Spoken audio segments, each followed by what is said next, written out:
Hey, what's going on, YouTube? Some more information about the Las Vegas shooting came out today and this afternoon, so I wanted to make a quick video about it. And so, first things first, Mary Lou Danley has told FBI officials, quote, that Paddock would lie in bed just moaning and screaming, "Oh my God." So that gives us a little bit of insight that Paddock was mentally unstable, which is the FBI's MO, to find somebody mentally unstable to take advantage of. But that's besides the point. That this guy really did have some problems with him. They go on in the article to say that he was on Valium. So definitely had some mental problems, and that could have been a part of why he did something like this. Over here on dig.com, they've put together pretty much every major news article about what happened. But I want to start with the sheriff speculated that Paddock may have had help and planned to escape. Of course, I think there was multiple shooters, so it would be it'd be helpful to me to prove that there was more people helping him commit this act of terror. And so when they say that he had planned to escape, the first thing that runs through my mind is, how did he plan to escape? Did he have a rope hanging out the side of a window? Did he have a helicopter? Did he have a car? Because as far as I knew, his car was filled with 50 pounds of tannerite to blow up. So how do they know that? What gives them that insight? What little clue? And so the next thing to take a look at is that Paddock targeted the jet fuel tanks, which is crazy. So he was trying to create another distraction. So it might actually be the two single shots that we heard in part 3. That might be what we heard, is him firing at the tanks.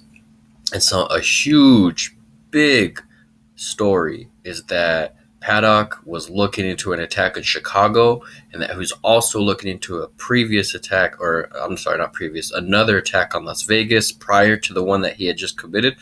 So that in total puts 3 attacks. So he had planned 3 attacks. One of them he went through with.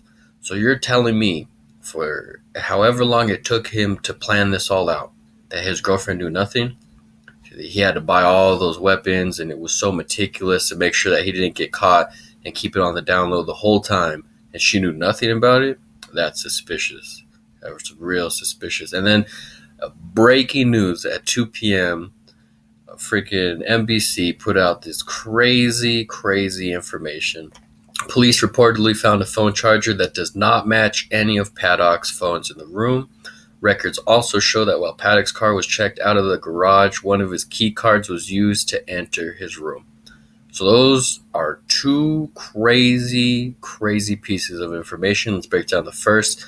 None of the devices, I think they collected 6 electronic devices from the room. None of them match that charger. So that could be the link to a possible second shooter, that somebody else was there in the room and that they left that behind. And that is the one string of information that we hook onto, and we are able to find out what really happened and find the second shooter.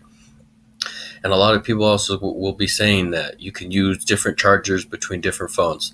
That's true. This would only be valid if out of those devices that the FBI have had in custody, the charger fits none of them. If the charger doesn't fit any of them at all, and it's not cross-compatible with any of the devices, and there's a device missing, then it's credible, and we need to look into that and find out who has the device connected to that charger.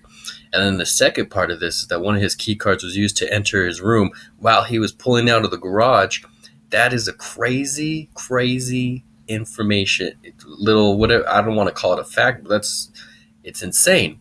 And it's insane because Las Vegas has cameras everywhere. They have them in the hallway, they have them in the building, the freaking elevator, the car garage. There's cameras all over the place.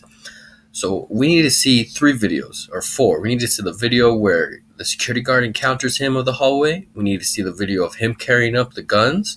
We need to see the video of who entered his room, so we can, debunk, was it the cleaning lady? Was it a second shooter?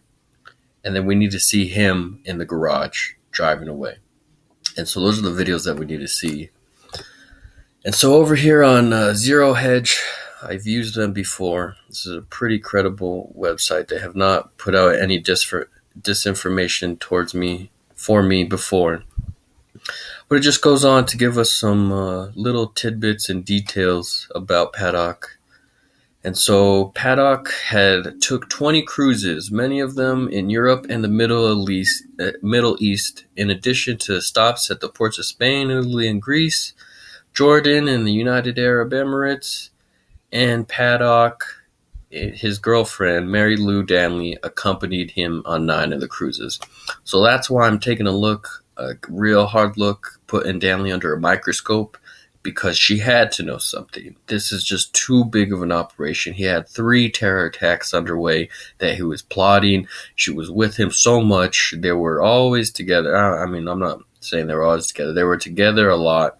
So it's real suspicious of her. If you look in the next paragraph, they found 90 pounds of tannerite and 2 suitcases filled with hundreds of rounds of ammunition in his car in the garage. 90 pounds of tannerite. I don't know what the exact explosive range is for 1 pound, yet alone 90, but this guy was packing. Where the hell did he get that from? I don't know where to get tannerite from, so it's pretty suspicious. And the New York Times has reported that what we assumed was a suicide note was a notepad that authorities have yet to reveal, and said that it contains numbers that were being analyzed for their relevance, and they were significant to the gunman. So you've seen probably the photo of the note next to his dead body. They're saying that there were numbers significant to the gunman. Could have been Danley's phone number, could have been his lucky numbers, it could be a phone number, it could be a made-up number. 1, 2, 3, 4, 5, 6, 7. What did that mean to him? Who knows? But it's a new piece of information. So yeah, I thought that was pretty crazy. They found a charger that does not work linked to any of the devices, and then a key card was used when he was driving away. So like I said, it'd be awesome to see that video. I just wanted to put out this new information for you guys in case you hadn't seen it. I'll probably be making a conspiracy video of what I think actually happened. As I get more information, I don't want to put it out there and have anybody getting offended. And I don't want to put anything inaccurate out there either.